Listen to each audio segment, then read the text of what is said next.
yesterday's papers? Who wants yesterday's girl? Who wants yesterday's papers? Nobody in the world.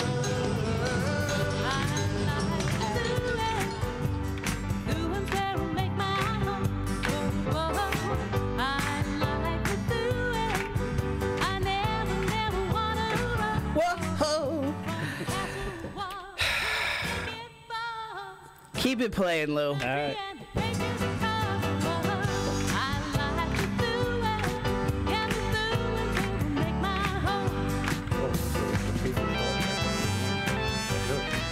All right, folks. What the hell is that instrument? I think it might be the pan flute. Okay. Okay, kids, let's sing it out. Like Methuen's where I make my home. Oh, oh, oh. I like Methuen. I never want to run. He's not going for it. Not going for it. No.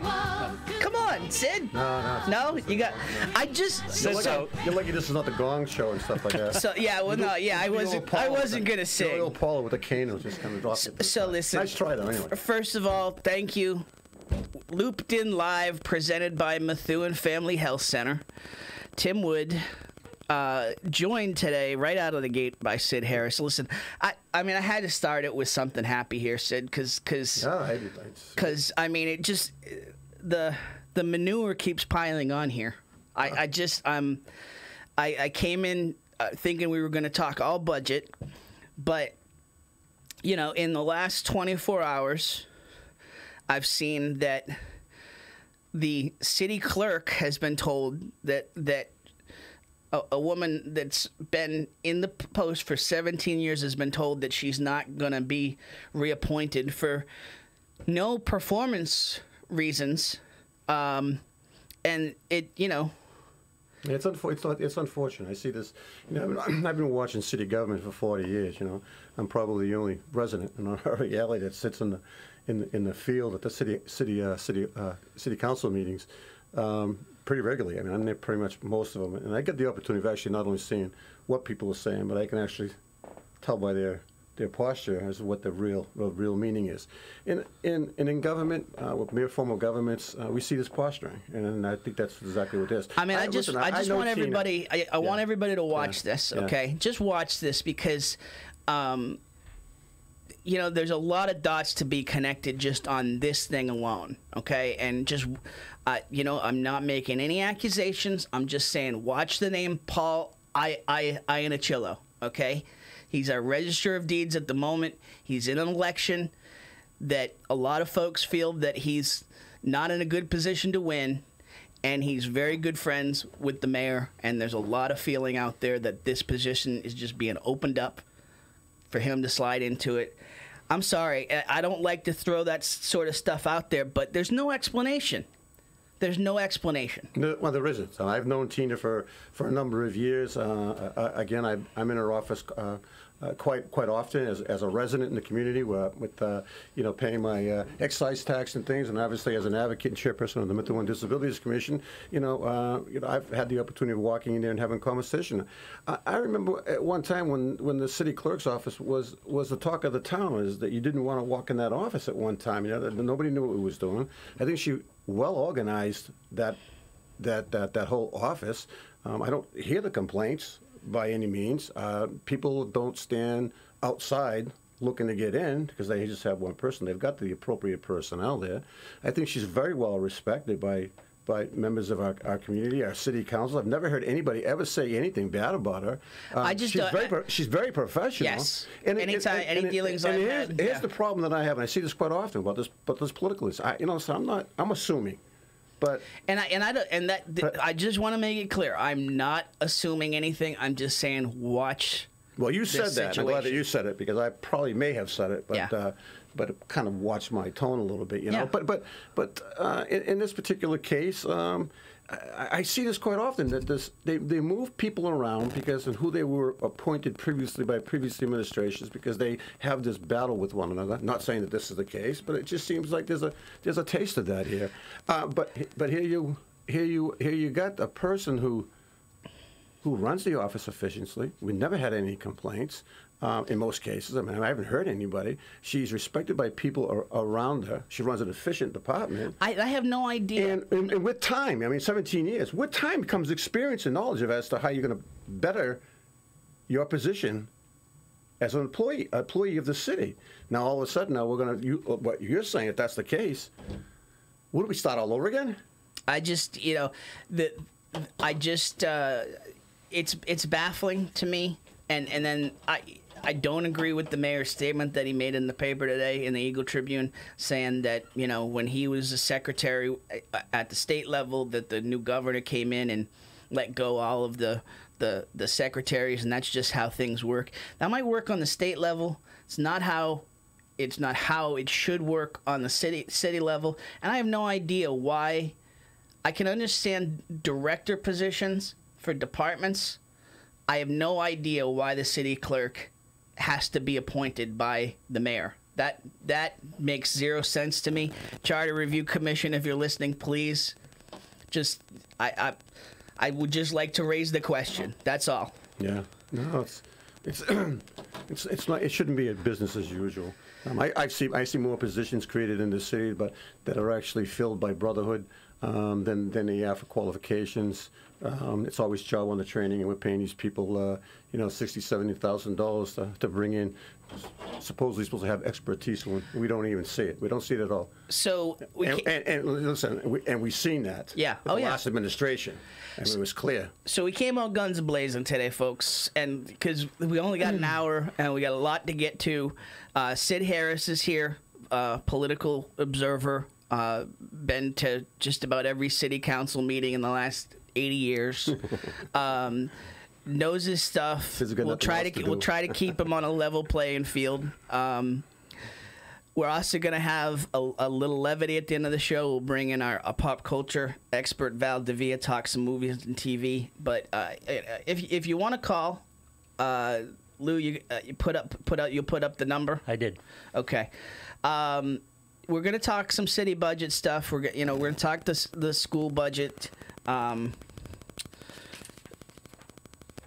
One other thing that I just wanted to bring up that's baffling me at the moment, the agenda for now. This is in the middle of everybody's up in arms about the budgets and with good reason.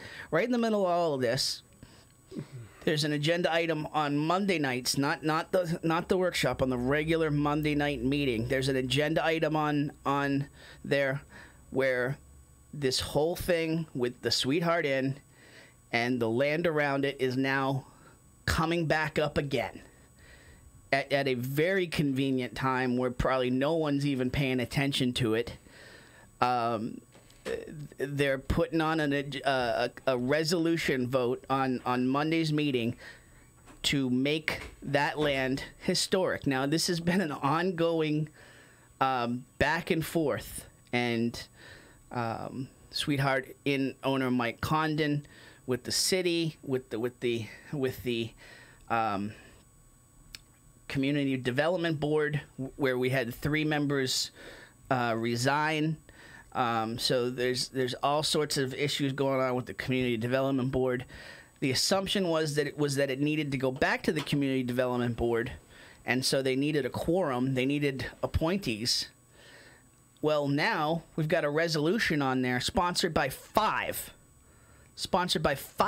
city councilors, which, listen, however I feel about this resolution, the fact that it's sponsored by 5 city councilors makes it a joke, because you've already voted on it. It's already voted on. It's not like any of those people that had sponsored it are going to change the vote. I was going to say the same thing, and this is so obvious. These are the things that are obvious if people are actually paying attention to how this is working. Listen, I know Michael Conner. I've known him for years, but it shouldn't be about a Michael Conner thing. This is about an opportunity that a landowner actually has to his facility that other companies. Toll Brothers are perfect. They have supervented, if you will, to a certain degree, our zoning, and he's doing the same thing. He has that opportunity, and I don't think, be honest with you, I don't think this has anything to do about this is another political scheme, if you will. I believe I would rather see those houses go there than somebody actually come in and build a pub there that's open 7 days a week for a younger crowd, a sports bar, and there's nothing but traffic that flies up and down the street. Now we see more police officers there. I see this as being a quiet neighborhood. I think the 55 plus is a good idea, but here's the issue that I have. You have a chairperson for a reason, and it's the chairperson's responsibility to establish the agenda. Now, upon request by city councilors, they didn't do that. They just bypassed their chairperson, and I just think now is the thought that because they have 5 people sponsoring it, that can bypass. Now, listen. Even if that was the case, and I'm not aware of that, that's still disrespectful. Yeah. You know, and in here you now have a young group that's coming in that really don't know the rules and regulations. They don't know the charter as a person like, well, myself. I think I pretty much know 90% of the stuff that's in the charter and the rules and regulations. But Jennifer Canan, the chairwoman, I mean, she's verbatim. And she's been elected, okay, by her peers to be the spokesperson, the chairperson. And out of respect for that position, they should have gone to her and made that request. But because they didn't, this just looks like this is a done deal now. You got the 5 votes. And shame on every single one of those people that actually has joined in on that, because that's just politics at its best in the city. Listen, at this point, I mean, I could tell you at this point, this isn't even about Mike Condon or the Sweetheart Inn. This is just about, it just reeks. The way that this is coming up, and the folks on the other side might say the whole thing is reeked, and you know, how has he even got this far? I mean, I understand that, but where we're sitting right now, and listen, I understand, you know, Council Chair Jennifer Canan, she has connections to Mike Condon. I mean, everybody in town has connections to Mike Condon at this point. Everybody does, yeah. Everybody, you know, it's like the fireside. If you haven't been to the fireside, you probably just got into the town. It's the same way with the Sweetheart Inn. I mean, so listen, it's to a lot of people. The bottom line is, to a lot of people, guilty by association is the common rule here. The one name on the sponsoring that I just don't understand is Ryan Hamilton. That's the one that I don't understand, and I could understand the rest of the Democratic committee, the younger members of the Democratic committee in town voting one way. I would understand that, but I haven't had a chance to talk to Ryan yet. He was on the show last week. Haven't had a chance to talk to him yet, but that's the one name that I don't understand. There needs to be a discussion for the younger guy as to what implications this might be. I can connect some dots. Yeah. Okay, because of some other things that have come up this week, but I'm not. I won't do that until I've had a chance to talk to Ryan. But it does not sit well. There's just so many things, right? That's the phrase of today, folks. Just it's not. There's a whole lot of stuff not sitting well right now.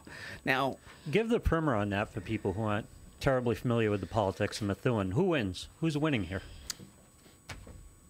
Okay, so the Historic Commission is they're fighting to have that land deemed historic. Right. Now, you know, sorry about that. There's which is tantamount to eminent domain in Methuen. And you have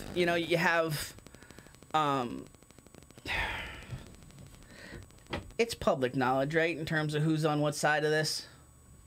For those who are paying attention, there's no doubt about it. So, I mean, Sharon Pollard is with the Historic Commission. She has been very vocal in fighting this fight. Two folks that used to be friends with Mike Condon and Sharon Pollard, they're on opposite sides of this, and the way that it's all come up.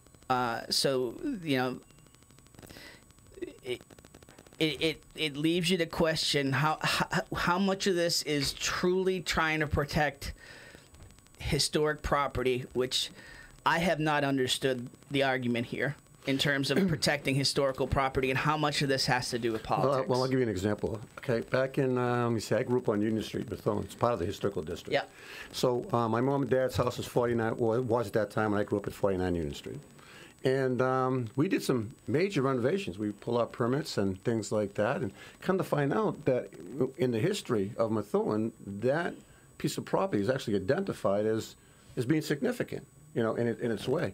But nobody ever came up to me and my dad and says, well, you can't do this. You can't do this. But let me tell you this. With the politics in the city, if Sid Harris went up and done that now, I think you'd be hearing the same conversation. You know? It all depends on who you are. Hey, listen, he's a landowner. Let's take the names and the faces out of all this. He's a landowner. You know? Nobody told him when he purchased the property what he couldn't do with it. Listen, I don't know the history of the building, and I'm not going to sit here and just debate this, you know, what is historical and what's not. That's their job. But, you know, you had somebody a couple of hundred years ago that lived in Amesbury that fought as a militia, I think. I'm not getting this right. I'm sure not. And then he built this house here in Methuen, and all of a sudden now it's a historical facility. Well, where do we go with that? Where do we go?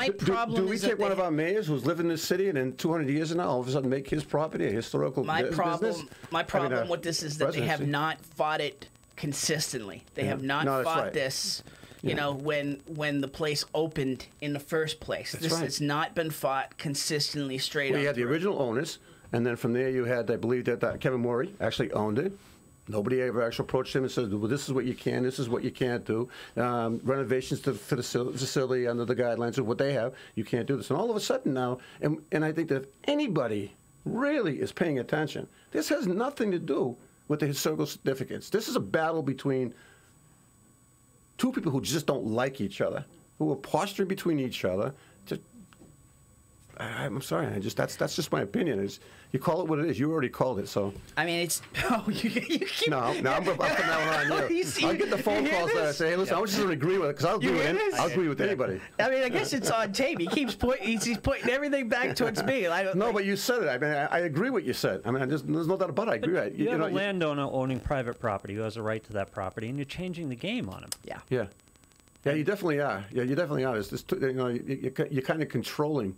And did it become historic in the last year? Or I mean, no. This is all because Michael. You know, because they're looking to develop the property. He's looking to get out. He's looking to retire.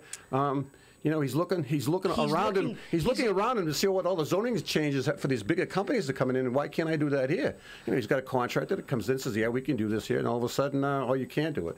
You know, the 2-acre land. But we see the development. We're seeing hundreds of homes being put in, you know, 20 acres. So what makes him as a little contract? I mean, him as a property owner bringing in a contract and says, well, we can do the same thing here. And then the sticklet now is, I'm sorry, it's to me it's all politics. So let's take a quick break. God bless Methuen. I love. We haven't even gotten to the budget yet. We'll take a quick break. We'll get to the budget talk right after this here on Looped In Live, presented by Methuen Family Health Center.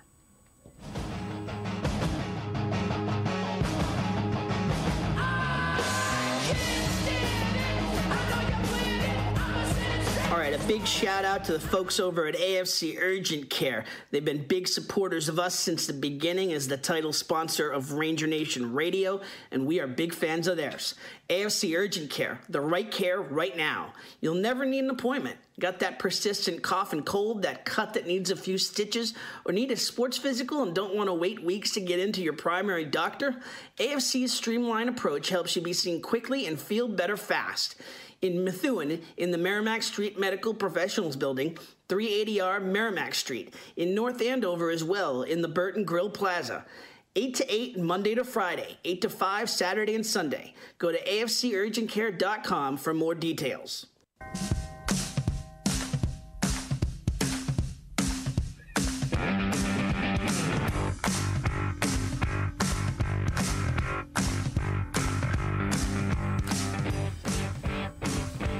Back here on Looped In Live, presented by Methuen Family Health Center. Hey, family's everything. That's why it's right in the name at Methuen Family Pharmacy, where you can get Family's everything. That's why it's right in the name at Methuen Family Pharmacy, where you can get pharmacy services by the Methuen community for the Methuen community. You don't have to be a patient of Methuen Family Health Center to use the pharmacy either. Drop by 147 Pelham Street in Methuen, right off of exit 47 on Route 93, and get your medication from the friendly faces you already see in your neighborhood. Learn more at glfhc.org/pharmacy. Huge thanks to the folks at Methuen Family Health Center for sponsoring the show. So, the budget. Okay, So, the school committee met on Tuesday night and presented the impacts of what a $76 million budget would look like. That is what Mayor Jajuga has presented as what he will present to City Council. Now, before I even start this conversation, I want to make it clear, because there's just a lot of hoopla and a lot of anger around this issue bubbling up. The City Council has not voted on this school budget yet, so any ire that you might have for the City Council is misplaced at this point, okay? They have yet to vote on it. There's a workshop on Tuesday, June 5th at City Hall, which is public. You can attend. That's where the discussion will be. But they have not voted on it yet. This is a proposed budget by the mayor, okay? Now, it's $76 million. School Superintendent Judy Scannell and her staff presented the impacts of that at Tuesday's meeting, and it's very scary. This is a situation where the schools have been underfunded to begin with. They presented a budget last year that was cut by about $1.5 million, and at that time it was said, listen, the special education mandates alone, in terms of what needs to be paid out and what needs to be covered, are going to bring us over this number.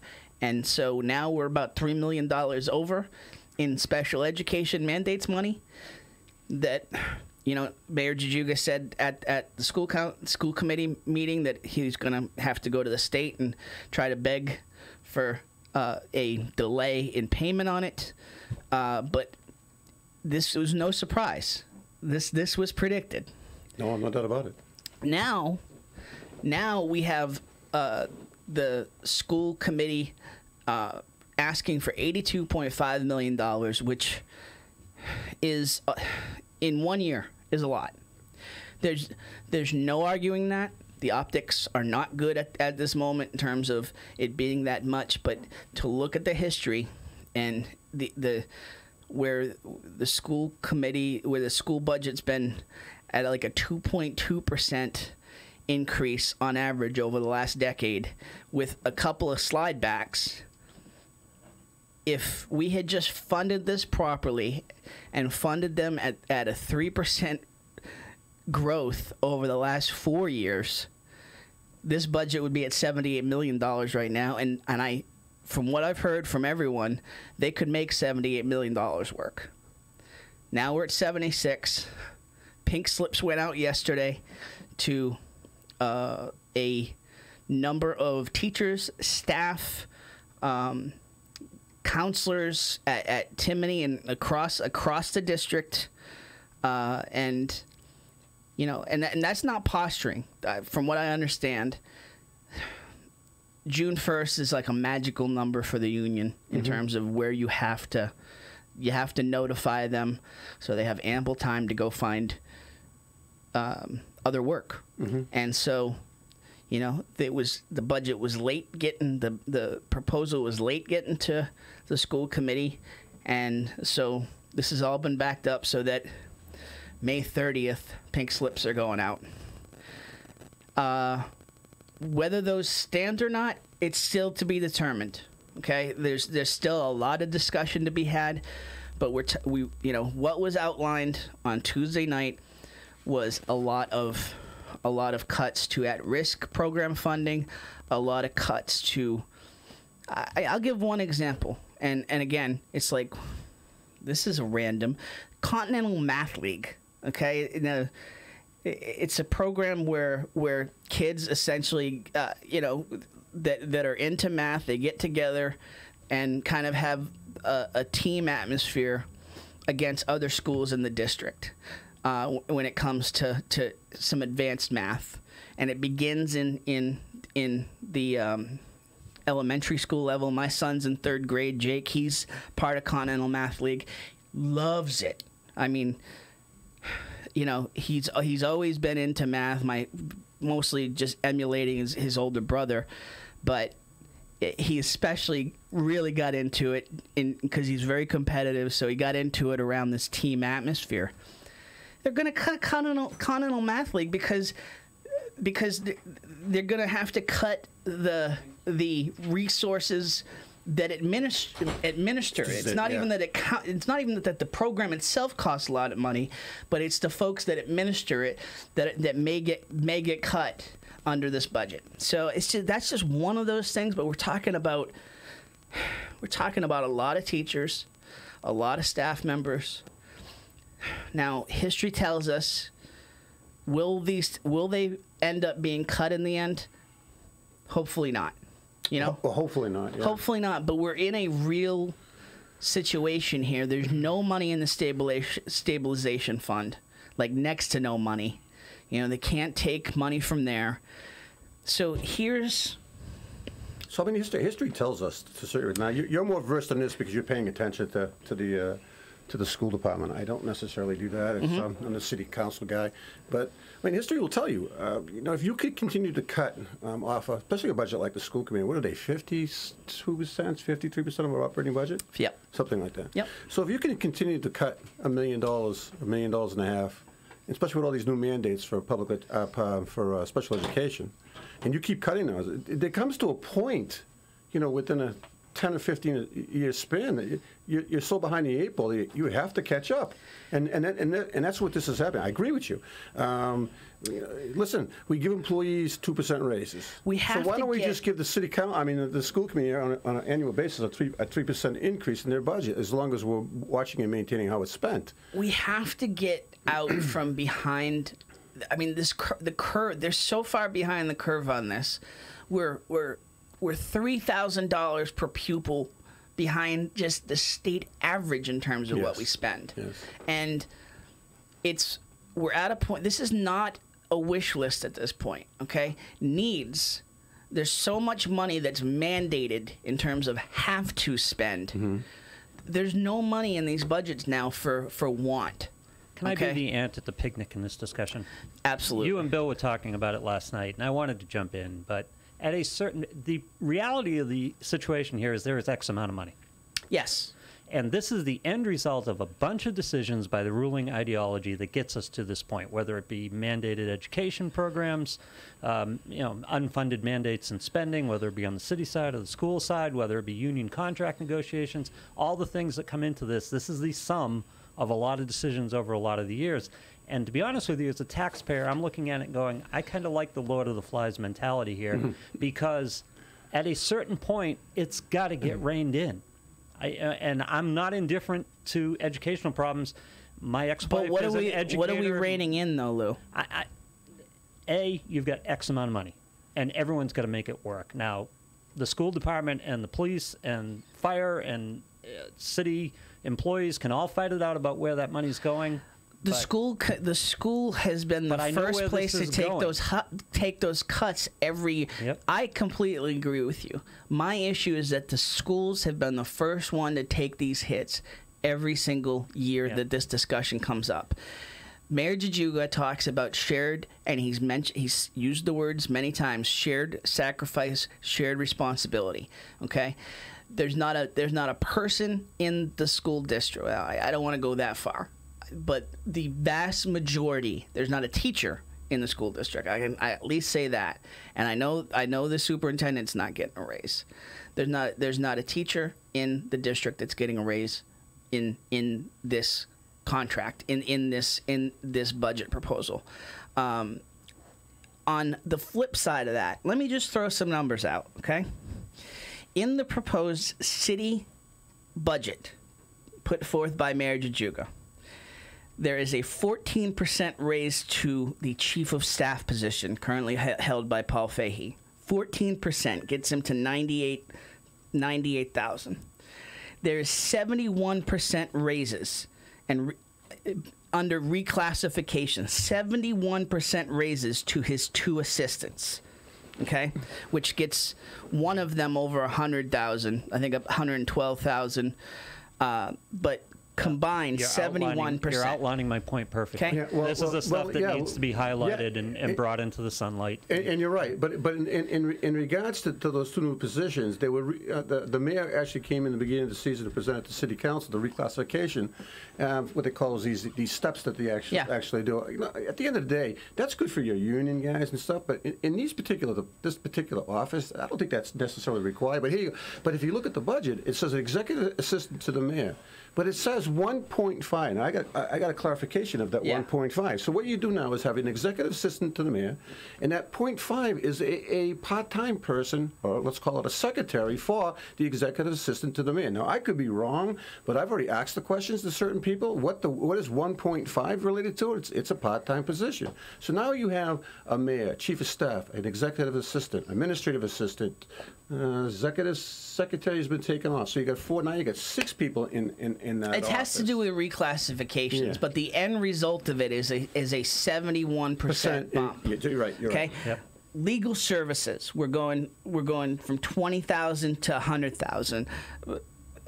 I would say that has to do with the volume of lawsuits that we're bringing in outside counsel to represent us here. Okay, the city auditor's office wants to add a junior accountant and a head clerk, or reclassifying the head clerk. 10% raises to the assistant collector and the assistant treasurer. That's a lot of money. That is a lot of money. That's for a raise. That's just a lot of money for a raise. The clerk position and veteran benefits. And while you guys were talking about 3% increases annually, I'm thinking to myself, as a taxpayer, I'm not getting 3% increases annually. Yeah. Why should public servants be getting it? And then on top of this, you're telling me that in City Hall it's 10%. Well, I'll give you an example, because I actually made this example back a while ago. I don't know if it was a city council meeting. I think it was a city. No, actually, it wasn't. It was at the regional housing public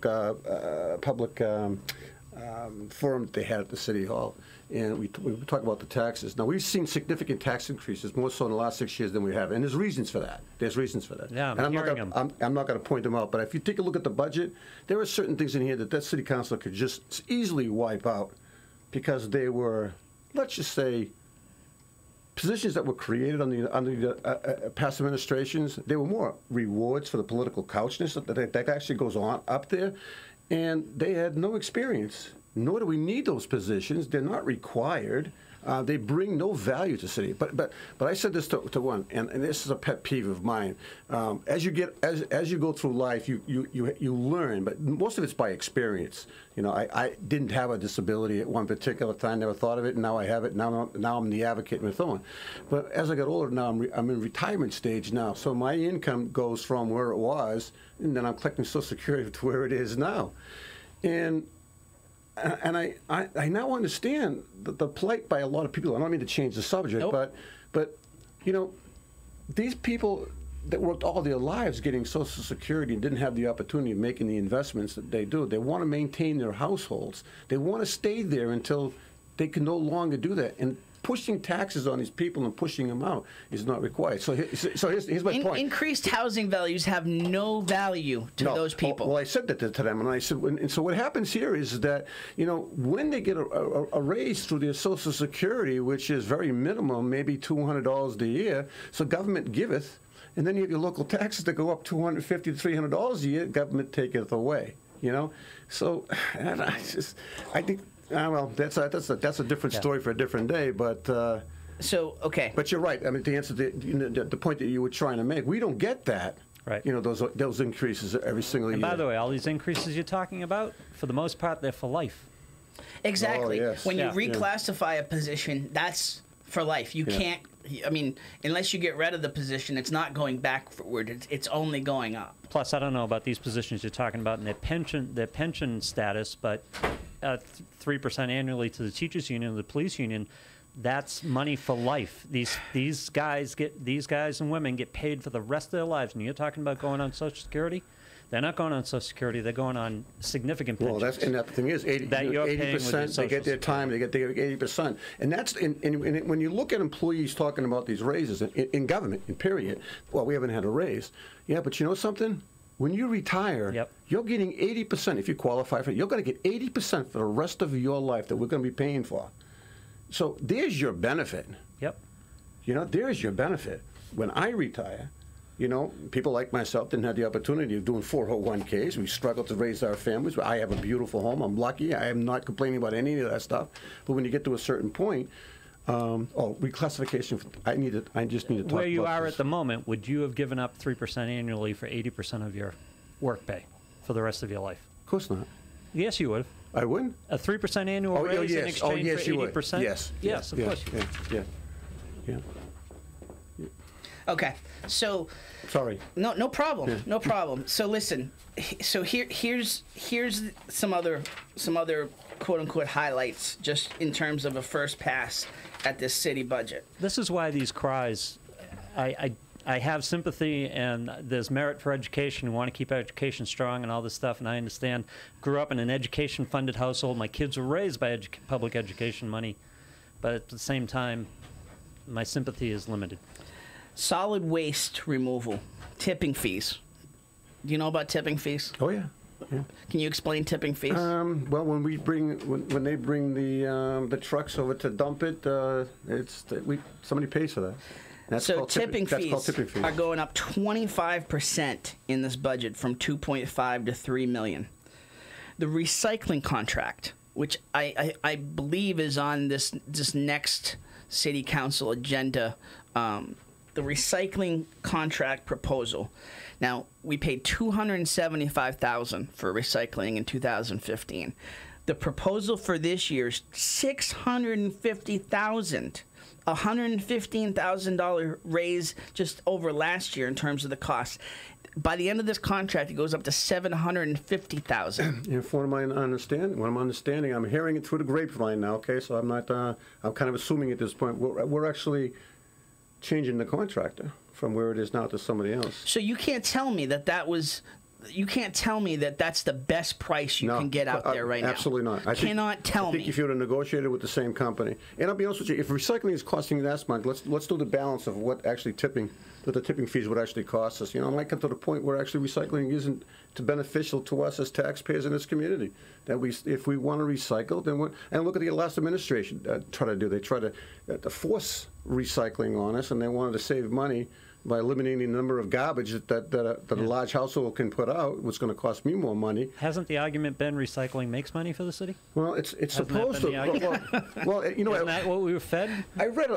Listen, I'm not an expert at this by no means, but I've read up on it. And the problem is that a lot of the recycling material that we bring it over to China. China's not taking it anymore. I mean, they just got so much of it. They're not taking it anymore. So what are we doing with this stuff? So, I don't know, but all right. So the Public Works Department. The motor equipment repairmen are going up from 168,000 to 228,000 in 1 year, 35% raise on that budget line. Overtime in Public Works is going from 300,000 to 450,000. That's a 50% raise in 1 year. Public Works is trying to add a superintendent of vehicle maintenance and a superintendent of building maintenance, two new positions at $96,000 apiece. I'm going to kind of defend that a little bit because I kind of know the guys at the DPW and all those guys, and they're very hardworking individuals. And they just like but just like in any other department in here, there's room for advancement, and those are not new positions. They're just new positions in this particular budget because they were cut out of other regions. So, out of other recommendations. Well, yeah, but what happened is the two individuals that were in those positions had retired, to which the procedure in most cases, as an advancement, is that the next guy kind of moves into that position if he's qualified. And these two individuals, and I know who they are, they're not personal friends of mine, I probably never had a conversation. I know who they are, I know how hard they work, and I think that they deserve in most cases to be bumped up to the highest position because they've earned it. Sid, I'm not making any. Yeah. I'm not making any argument that people in the public, the Public Works Department work their butt off. okay? I'm just saying, when we're talking about shared responsibility, whether these positions are there or not, when you're talking about shared responsibility, this isn't the year to add $200,000 in these positions. So there's an argument that I would have on some of this stuff, is it whether it's needed or it's not needed, whether it's desired or not desired. But at the end of the day, you're right. You're talking about a shared responsibility on both sides. The baseline problem is here? And it might not be the time to do that. In your homes, you make a budgetary decision. There's stuff that you may deserve, you may want, that may be helpful, that may advance the family, but you can't afford it. And the government never has to make this decision because they can always go back to the taxpayer. That's where this is all going. We're seeing a lot of have-to spends across other departments.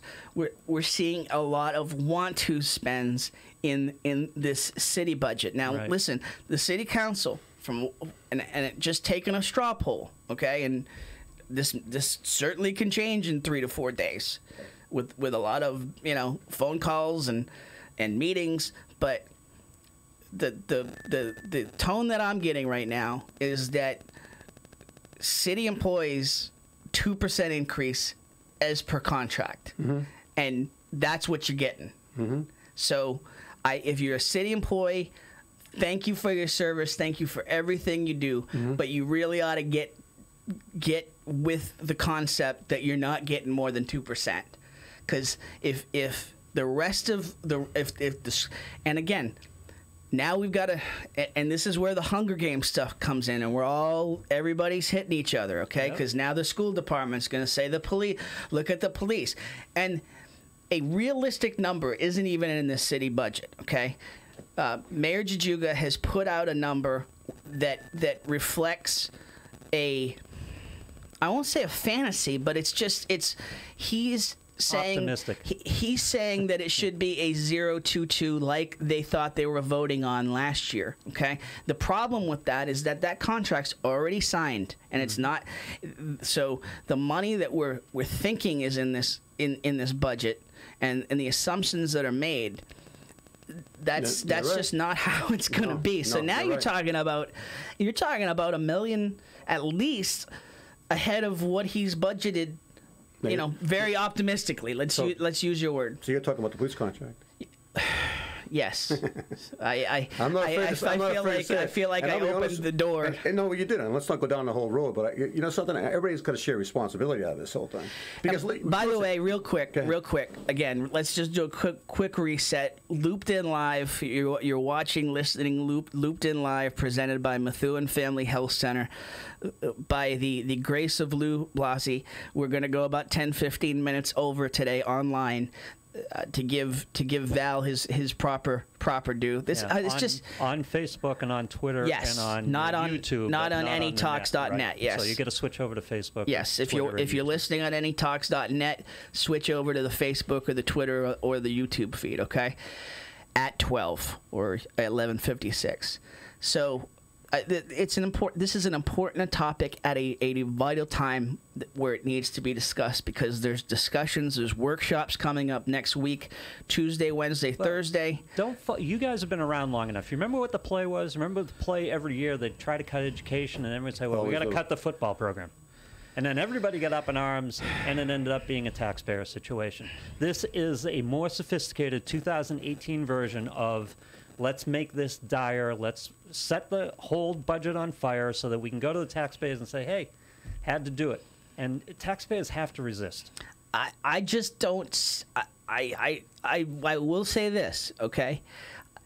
Mayor Jajuga brought up the whole idea of the Prop 2.5 override. Yeah. And that's a very difficult way to go. I don't see the support for it. Is that absolutely not. Is he looking for a limited targeted override or a general 2.5% override? 2.5%. Never. Massachusetts taxpayers should never, ever allow an override of 2.5. That's not A, temporary, and B, targeted. Exactly. No, that becomes the new base. Right. That's not a temporary ask. It's never, you can ask for a debt exclusion, No, which is more than 2.5. which is a one-time, right? But for a specific purpose. Exactly. Right. Either way, those are okay. We can have discussions about those. A straight 2.5 override, never give it to them. And I said this at school committee on Tuesday. And again, listen, you've brought it up in so many words. there's only so much money, Right. okay? And the school committee has basically just said we've had enough, okay? We're presenting $10 million over what we got last year, Which is their job, and that's which fine. is their job to Yep. fight for the Right. school, fight for the kids, okay? So everybody's fighting for their own. Understood. There's only so much money to go around. All I'm saying, and I'm not a math major. I've looked at this budget. And I say I'm not a math major, but you know what? I actually am pretty good at math. You're okay. I'm pretty good at basic math. I'm, when we get to calculus, not so much. Yeah. My son, That was the only class in school that I ever got an A in. calculus? Was math? Yeah, I loved it. Wow. I No loved kidding. It. I loved it. I loved it. Yeah, yeah. Now, and so when you get into Ever go pre-cal, to your parent when you had homework in your geometry and ask them to help you, and they just kind of give you that stare? Yeah. especially now, now the This is an attempt, and we've seen it time and time again in every municipality in Massachusetts ad infinitum. This is an attempt to change the bad guy from the people who created the situation to the taxpayer. Because at a certain point, the mentality is going to be, what about the kids? And they look to the taxpayers, and if the taxpayers don't respond the way they want them to respond, they're the bad guys. They're not the bad guys. Yeah. No, and it really is. And I think that the taxation, the problem with continued taxation is that you and I'll go back to your older generations who's made the commitment in this, to build their homes, and things are being priced out of their homes. When I was running for city council and stuff, and that was probably one of the, I'm age appropriate, obviously, talking to these people, and that was their number one concern. Do you any realize that these taxes continue to go up? I have to sell my home. Yep. And that should not be the case. So, I am not on city council. Okay, I have dogs in this fight for sure. As a resident of the city, as a small business owner in the city, As a parent? absolutely. Okay, so and I have said it many times on this show. I am partial to the schools because I see. I've come from lesser situations. Okay, I came from down south where they're ranked 48th in South Carolina, and for good reason. Okay, so I come to Massachusetts back home, and I see what's being done with pennies on the dollar, and the commitment that's being made by these teachers. And again, you're right. Okay, it all comes back to like. When I'm talking like this, I know it's like, well, don't hurt the kids and don't hurt Right. My family is public education supported. I know these battles. I have some sympathy for all these battles, but this time the taxpayer can't take the hit. Someone else is going to take the hit for this time. So here's my hit. Okay, 2% raises for every city employee, not a penny more. Now, I have not done the math on that, but just taking a look at across the board, $5,000 raises, $8,000 raises, $14,000 raises, $30,000 raises. I'm just thinking across the board, that's probably going to add up to more than $1 million. Yeah. And by the way, don't buy the shift from taxpayer to business tax, because that's what they'll try next. And the business tax means that the 2% raise you just gave city employees, the people working in town don't get, because the businesses are taxed additionally. So it robs them of their 2% raise. Mm-hmm. There's a finite amount of money. I know governments don't understand this concept yet. There is a finite amount of money, and we've all got to work with it. All right. I agree. If taxpayers are saying, when does enough become enough? It's just every year. I've been hearing this for more so. It's just in the last 6 years, but every year it's only a $250 increase to the average taxpayer. Well, there's a lot of people here. I've been very fortunate to live in the home that I had. There were circumstances that allowed me to do that. Yep. But as I get older, I want to keep and maintain my home. So a $250 increase to my home is probably around a $350 increase. Let's just say. Yep. So my taxes have gone up probably about 62% just in the last 6 years. So some assistant can have a secretary in City Hall. We bought in. And that's the point. If you take a look at some of these positions that are being created, it kind of affect me as being accumulative because there's a lot of them. Just in the last administration, when he walked out the door, the positions that he created and the scheme that he created that didn't allow city council to dispute that is incomprehensible. It's the reason that people don't like politicians. It's the reason why I think in most cases, and this is going to be a discussion we're going to have, it's a reason that the citizens in this community have to stand up and start thinking about what type of government that they really want. They talk about accountability. Another day, Sid. I know. You said the assistant for the mayor makes what, 90 some odd? So I don't have it here. Well, just eyeball it. the proposal, it's in the area of 90. proposal for the administrative assistant is going up to 112,000. 112,000. What percentile do you think that puts the assistant to the mayor in the city of Methuen? In the top 10%. Easily. 5%. Easily. Yeah. I'm going to say top 1 or 2%. And there's by no the doubt way, about it. and by the way, not for nothing. Is Yeah, that I know right? you- Does go that ahead. Not seem for right? nothing. It's more than the mayor. The chief of staff makes more than the mayor. Yeah. And this isn't the year to make that argument. obscene, yeah. But the mayor's getting underpaid. Whoever's the chief executive, and again said another day to have that who should be the chief executive, but whoever's the chief executive of this community should be making more than what they're making. There's no doubt about it. I mean, he's the CEO of our country. He's the lowest paid, let's say, official in our city, lowest paid. Yeah. And I think in most cases, if you want to use that balance between what kind of government you want, There are a lot of fringe benefits, All right. as we found out. are you talking about the Sid, Tahoe? no, we're not talking. No. No. Hey, So thanks. our discussion for today has ended, Sid. All right, thanks. Phenomenal job as always. Thanks. Always Thanks for having me. welcome back. I really enjoy We'll this. be back. Yeah. We'll certainly, there's more discussion to be had. Take a quick break. I hope Val heard me. We're not limiting him to Matt Damon time. We're going a little over on the online feed. We'll be right back. Have Val Davila on the show. Talk some pop culture. Get away from this madness.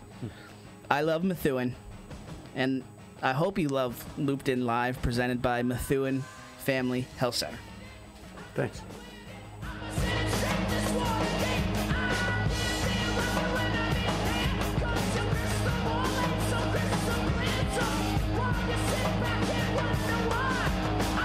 All right, a big shout out to the folks over at AFC Urgent Care. They've been big supporters of us since the beginning as the title sponsor of Ranger Nation Radio, and we are big fans of theirs.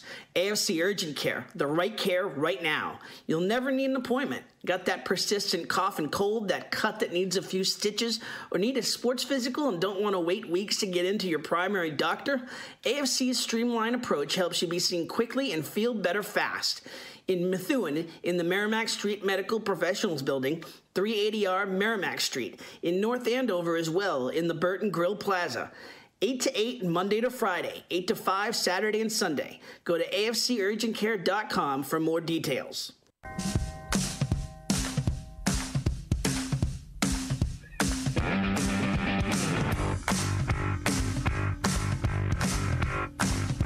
Back on Looped In Live, presented by Methuen Family Health Center. We've had an upgrade on looks in the co-pilot seat as Val Davila joins us. Oh, wow. He of the movie reviewer seen it position, the pop culture guru. Listen, tough spot to follow, my friend. Yeah, that was rough. So apologies, okay, but we need a change of pace here Good, because it's heavy discussion, it's ongoing discussion. So, and by the way, I just because you brought it up. You are friendly with one of the candidates for Register of Deeds. Yes. What's his name? Just to get it out there. Vega? Alexi Vega. Okay. Now, vote Alexi Vega. That's all I'm saying. Okay? Good. So Good plug. Got that out of the there you way. go. Get that out of the way. We'll have Alexi Vega on the show. Okay? Oh, good. Yeah, he's a Absolutely. good guy. Absolutely. He's I don't know what a registry of deeds does, but it sounds important, Yes. and I'm pretty sure it's important to self-explanatory, someone. actually. He registers the deeds. The deeds get registered. Yes. Yes. I'm sure that's something that has to be And there's done. some stuff I will around the tell you what, Homestead though, Act. It's a good gig. Yes. It's a really good gig. Yes. for workflow versus salary. Yeah. Not Yeah. too shabby. And there seems to be but a this position alone has been a fireball of controversy around just like the Eagle Tribune. well, it seems to be a Methuen pipeline. Iannicello ran on the concept that the former Register of Deeds was never in the office, and he said, "I'll always be in the office." Eagle Tribune did a investigation on Iannicello and found that he was never in the office. So, and that's so. Maybe I should. Maybe run that's for that. changed, but I should maybe run for that maybe, office yeah. now. It's a really No, I'm good kind of gig. thinking about it. I like where I don't have to be in the office. Not a whole lot. Not a lot of work for decent pay. That's a good gig. Yeah. So, you got a page of notes there. Yeah, a little bit of notes. I don't have a legal pad because that's kind of nerding it up a little. Oh no, I definitely nerded it up today. I mean, saw Infinity Wars in the meantime. if you did You saw it? okay, what'd you think? I loved it. Yeah. Yeah. Right. Yeah, it's all out there. If you look, it's all out there. What's going to happen? Yes. Yeah, good. So you haven't It's the seen only Solo. way, Tony. Yeah. It's the only way. You haven't seen Solo, a Star No, Wars not story. yet. I will tell you, and I will bias you. Well, you're your own man. I will just tell you, loved it. Yeah. Absolutely loved it. Just for You're the the sheer one. volume. Okay, now let's. You're that guy. You're the one who loved it. So let's really. Yeah. I mean, it got like 73% on Rotten Tomatoes. I mean, you know, That's a C. and well, a no, C that's plus. but in Rotten Tomatoes land, that's a solid B plus. Yeah. So, and by the way, and we wanted I wanted to bring this up just in terms of the concept of Star Wars fatigue, because Yeah, that's on my notes right yeah, there. because I it have only made 108 million over the 4-day Memorial Day weekend, which was way below projections and way below what other Star Wars movies have opened up. I'll tell you what, from my perspective, from the nostalgia, from the kid who's playing Solo as a younger Solo, phenomenal. The Donald Glover playing Lando. Oh, Donald Yeah, Glover. I everyone mean, loved it him, completely recalibrates your mind. And I love Billy D. Williams in the role, but Yeah. wow. I mean, Donald Glover kills it. And Emilia Clarke from Game of Thrones, very, very, very solid work. I mean, it was a very enjoyable movie. And it filled in a lot of the gaps of the Solo backstory, and it filled in a lot of nostalgia check marks for me in the middle of all of it. The whole the Solo Chewbacca relationship. Oh, it's just a lot of shout outs, a lot of callbacks, a lot of whatever the mess was that Ron Howard inherited there in the later stages and reworking the movie. I thought the end result was pretty good. But do you feel like at this point, there's this Star Wars fatigue? I mean, I think the movie. I mean, Star Wars is so great that they made a movie about a throwaway line in Star Wars. I mean, he literally says, that's the ship that made the Kessel Run and blah, blah, blah. And the whole movie is about that line, about that story. It's a throwaway line in the movie, but, I mean, that's how great the movies are. So it's hard not to, get excited about them. But they've made, since 2015, The Force Awakens, then Rogue One in 2016, The Last Jedi in 2017, now Solo this year. We've made a ton of And then- Marvel movies. Yeah, but they're usually pretty Yeah, but spaced they've been out. good. Like the Infinity, but the Infinity Wars, like for example, Yeah. you won't see that again for another 2 years, and they build it up. But these are just coming like one right after the other, and they're spinning off of each other. So it could just be that. And I think mean, I can explain that. The Marvel movies don't take themselves too seriously. The Star Wars movies do. Yep. Okay. Yeah. That's a very fair point. The Marvel This- movies are a lot of fun. But and that's the Star Wars that's movies the aren't. ironic part of this, Yeah. though, Lou. Is this is the one movie that doesn't take itself Yeah, seriously. good. Yeah. It really doesn't, and Yeah. it's. I feel like this movie is is an unfortunate recipient of some trash put out there beforehand. Yeah, and I mean it could be a good movie. I mean the kid's not Harrison Ford, so that's gonna be hard. Probably takes a little Again, getting used to. yeah, it does. But Yeah. I He's such an iconic actor and character, and you're putting a new person in there. I don't know. When you see I it- never underestimate these because when they made the prequels to Star Trek with Yeah. Christopher Pike, Christopher Yeah. Pine, yeah. when the trailers came out, I said worst idea ever. Yeah. And then I saw the movie, and And the it was good, movies yeah. are Pretty- the best yes. things in the franchise. Yes, absolutely. And a lot of the characters in those movies are better than the original Yeah. characters. I think. and it's So it like can be sacrilegious to say that Zachary Quinto is better than Leonard Nimoy, but he didn't. was good, yeah. He didn't throw me off. The you know? McCoy character Yeah. is much better. Yeah. Even the Kirk character. Yeah.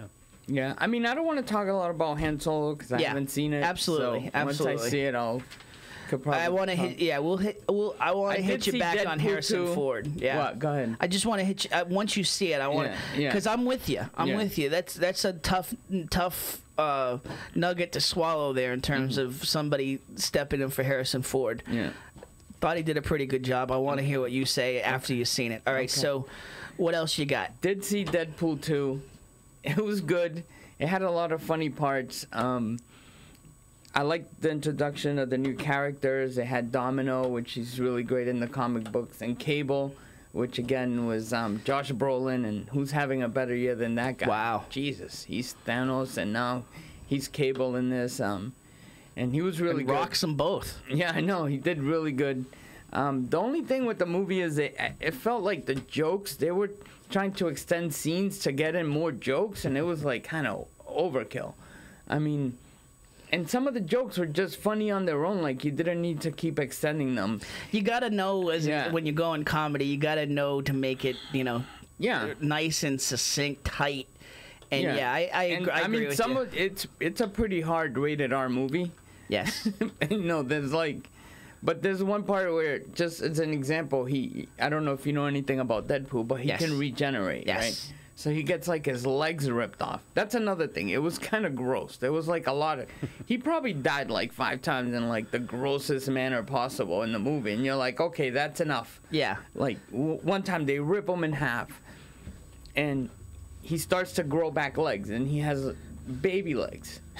Like Groot legs, But, yeah. Yeah, like just he's got like a full man body with like baby legs, and if that wasn't enough, then now they have to show him naked and his butt, and it just keeps going on, and it's just like the baby legs were funny because he's sitting on the couch with a full man's body and he's got baby legs. But even that's a throwback Nice. to the original one. Yeah. They did Yeah, that no, joke he in had the original small one. hand. Yeah, Yeah, the baby but- hand. yeah. But Nice this- sight gag, but Yeah, but like that's enough. Yeah. And then he has to get up and walk around, and it just seems like they kept doing stuff like that, just to like. I mean, it could have been called Deadpool Overkill. Yeah, Deadpool. But really, I mean, you know? some of the stuff was, the beginning scene, the credit scene alone was just hilarious. Like, I honestly think what Deadpool will go down in whether it's superhero movie history for, or you will not find an actor who clearly enjoys and inhibits the role more yeah. thoroughly than Ryan Reynolds. I mean, does he with was Deadpool. born to be Deadpool. Like, that's his whole. If you read the comic books, I mean, when you yeah. saw him on two guys, a girl, at a pizza place, Yeah. did you think, oh, that's Deadpool? Yeah, no, but I mean, because he was in the not Cable, where Wesley Snipes. Yes. Yeah, he was Yeah. in those movies Yep. where they were the Blade Blade. Trinity. Yep. And he had done some action, and he was No, he's a good actor. he was Deadpool in that Wolverine movie, Yep. which Yep. they did a horrible job of like reinventing the character. They made him super powerful or whatever. I haven't seen the second one yet. I love the first one because it's like Mystery Science Theater 3000 Yes, does Marvel that's- Comics. Yeah, they He do a breaks lot of the that. fourth wall. There's Yeah, a they lot break. Of, yeah. That fourth wall thing, they just went overboard. Yeah. I mean, it's funny. It was funny in the first one because they did it a few times where he looks at the camera and says something about the movie. But some of it was like, I mean, they built. I'll just give you an example. There's like a build up to like a fight scene, and then he just screams into the camera, big CGI, big expensive CGI fight coming up. Well, that just took away from the action because now it's kind of like a joke. Yeah. You know what I mean? So is it serious? Because you've been building up to this fight, and now it's like, oh. I thought that the pre-movie marketing stuff around. Did you see that link that I put into your review with all of the pre-movie marketing stuff? Oh, that he did, yeah. Where there's like a lot of videos that. I mean, I thought in a lot of ways the pre-movie marketing stuff was better than the movie stuff in a lot of ways. They're gonna make a 3. Yeah, they're gonna right? make a 3 because they put that group together. They make like a little group called the X-Force. Did you like the X-Force in general? Yeah. Those aren't the real characters they use on there. I won't ruin the movie for you. But those aren't really like, they had one guy who like throws up vomit, is acid vomit guy or something. They're just making fun of like the crappy mutant powers that there are. Like, I don't know if you've ever read the comic book, but there's one like the Dazzler, and she just dazzles you with light, and you're like, whoa, what a power that is. So they make fun of those. One guy's the Vanisher, and you don't know if he's in the room or not. It's like a Van Halen concert. I mean, this isn't the greatest thing in the world, but you know what you're getting into, and you get it, right? Yeah, so it was good in that. It's like the Olive Garden. Like the Olive Garden. Yeah. Right, yeah. It's a good call. Yeah. But it was good. I mean, I gave it a pretty good grade. It was entertaining, but... Now, I see buried in these notes, I think I see Carrie Russell. Yes, so you want to talk about the Americans? Oh, man, the Americans ended last night. And that was a rough show. And if you watch that show... Nothing ever ends well on that show. It's like they build you all up, and like this is season 6, and you're still like hoping things work out. It's not a happy ending It's show. not a It's like it's spies against America, which you should be not on their side at all because you're American. But you're That's like, the I magic. see what they're doing here. It's the magic of it for me. They make those characters so I won't say sympathetic, but just, and not that you're rooting for him, but you can empathize. Yeah, I mean, the Matthew Rhys and Kerry Russell are so good. I mean, he's so good. He's Scottish, playing a Russian who lives in America. So like, he's really alone on the accent. Yeah. A+. So they're really good, but. What they do a good job is that they take what happened really during the Cold War in the 80s and put it into the movie and have them be part of that and how they're affected by those things. Why hasn't this show taken off more? I think because you have to... It's not a classic show. Yeah, you have to think and you have to kind of follow the characters. And they're not... It's not a show that goes back and explains to you what happened 3 seasons ago. How is that any different than Breaking Bad, though? Breaking Bad, I think, was more season to season. Like, what happened that season influenced what was happening in that episode. On this show, it could be like, they'll reference, she's like, when I killed the colonel, and that could have happened season 2. You know, and if you haven't seen it and you don't know what she's talking about, or when because they'll go back and use the same contacts or people, you know, for different missions. So sometimes they won't explain it, and a lot of it is kind of heavy-handed. It's like a very heavy binge. Yeah, and like I said, it doesn't always work out well. Like no, there's one character, for example, he does all the right things all the time. He does everything he's supposed to do the whole time. And the season ended yesterday. He winds up in jail, away from his family, and he takes like the hit for everyone. And he did everything for everyone. And then one of the other characters, all he wants is to like have friends and be loved and have a family, and he can't have that, and because the Russians keep infiltrating this guy, and now he doesn't even know if his wife is a Russian spy. He does because how he met her, you know, and that show's so well done. Legion is another one of those FX shows that I think is extremely well done, but yet nobody's watching it.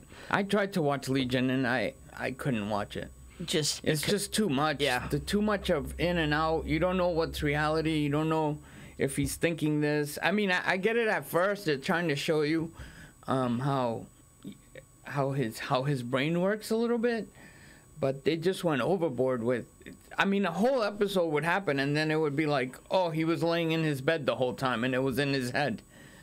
Now you don't know if that happened for real, or it's from somebody else's point of view or something. Forget the political, it's hard to say this, but forget all of the other stuff going on around what's happened the last couple days. From a pure TV show perspective, are you sad to see Roseanne go?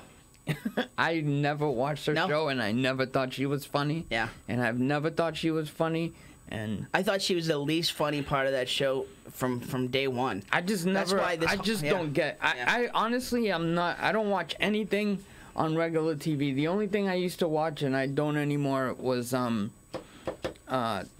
Always Sunny in Philadelphia, which Yeah. I can't even say that's regular TV because that was so over the top. Yeah. But like a regular TV show, funny. There's just so much better stuff on cable, on Netflix. There's probably 10 shows on Netflix that I want to yeah. watch. I started watching Safe on Netflix. Are you watching Michael- Lost in Michael Space? C. Have you Hallett. gone- Have you gone through Lost in Space? Yeah, first that season. looks good. I want to see It's that. really good. Is it really? I enjoyed it. Yeah. Yeah, I that love looks her good. as an. I love Molly Parker? Molly Parker. Oh, God, yes. absolutely. Yeah, It's worth it for her alone. But, Yeah. Yeah. yeah, but But Safe is the Michael C. Hall show. yeah, Yes? it.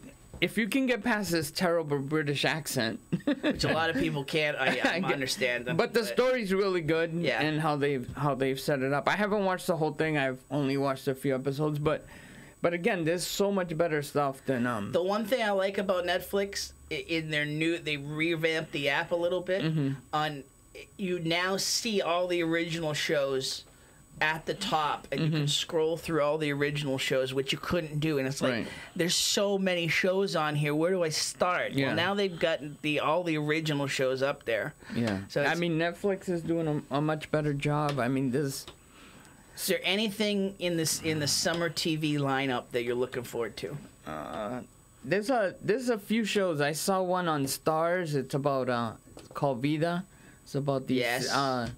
girls that they go back to their East Los Angeles where they grew up. That looks good. I haven't started watching that, but that just started. So Big Brother? Are you a Big Brother fan at all? No.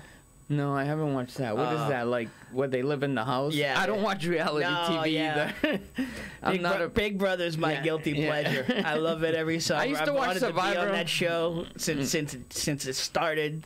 I still want to be on that show. So yeah. yeah, oh yeah, it's You think fun. you could live in a house trapped with people like Oh, that? That's rough. and I Sounds hate rough. to say this, but I think I think I could, and B, I think You I'm could pretty. I maneuver. feel like and I know everybody says this, but I truly feel like I win it. Yeah. Anyway, so if you're listening, casting directors. The anyway, only one I liked was Survivor when it first came out, but Yes. then after that, it just got 35 seasons in, I'm Yeah, like, and then they ugh. just kept like changing it to Survivor this and Survivor that, like 50 shows. Any upcoming movies that you're looking forward to?